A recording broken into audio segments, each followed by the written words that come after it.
मेरे सामने एक वीडियो आई जिसमें लिखा था राघव चड्ढा का सबसे बड़ा घोटाला। सबसे बड़ा घोटालेबाज है राघव चड्ढा, ऐसा कुछ था। हाँ, राघव चड्ढा के बराबर घोटालेबाज कौन है ना? जो एक आम जनता के उन मुद्दों को संसद में उठाता है जो नेताओं के दिमाग में दूर दूर तक नहीं आता। एक डिलीवरी बॉय के दर्द को समझा, 10 मिनट डिलीवरी, उनको रिलीफ मिला।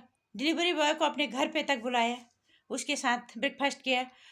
उसके बाद उन्होंने हमारे स्वास्थ्य से जुड़े हुए सीधे खाद्य पदार्थ में, स्वास्थ्य पेय पदार्थों में जो भी धीरे धीरे जहर घुल रहा है उसका मुद्दा उन्होंने संसद में उठाया, जो हमें धीरे धीरे मौत की तरफ ले जा रहा है। इससे बड़ा घोटाला और क्या हो सकता है ना? सबसे बड़ा घोटाला तो उन्होंने अब किया है, जिसको करने के लिए हिम्मत चाहिए होती है, जो हर किसी के बस की बात नहीं। इसके ये हिम्मत चाहिए होती है, जबकि वो खुद भी एक सांसद हैं।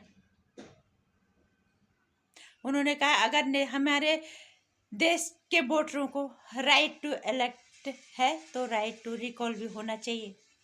हायर करने की शक्ति है तो फायर करने की शक्ति भी जनता के पास होनी चाहिए। जब जजों पे लागू होता है, राष्ट्रपति पे लागू होता है, चुने हुए सरकारों पे, रूलिंग जो सरकार होती है उसके खिलाफ पे लागू होता है, तो एक एमएलए पे और एक सांसद पे ये क्यों नहीं लागू होता?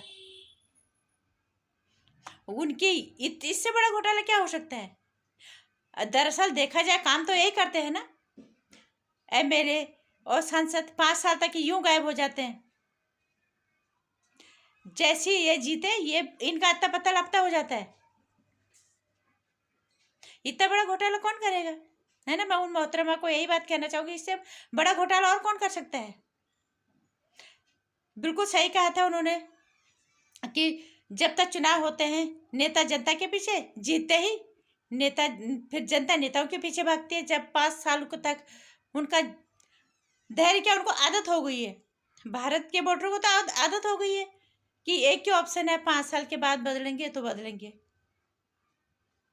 तो मैं कहूँगी इससे बड़ा घोटाला और क्या हो सकता है ना?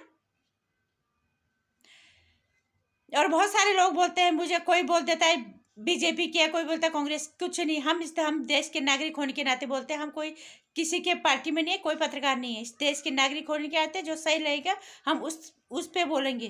राघव चड्ढा जैसे लोगों की जरूरत हमारे देश के संसद को है, विधानसभा को है। कुछ ऐसे नेता जिनकी सोच हमारे देश को एक सही दिशा दे सकती है। नीतीश राजपूत हो गए, राघव चड्ढा जैसे लोग हो गए। इस तरह से युवा लोगों को आगे आके काम करना पड़ेगा, तभी हो पाएगा कुछ। ऐसे लोगों पे को आगे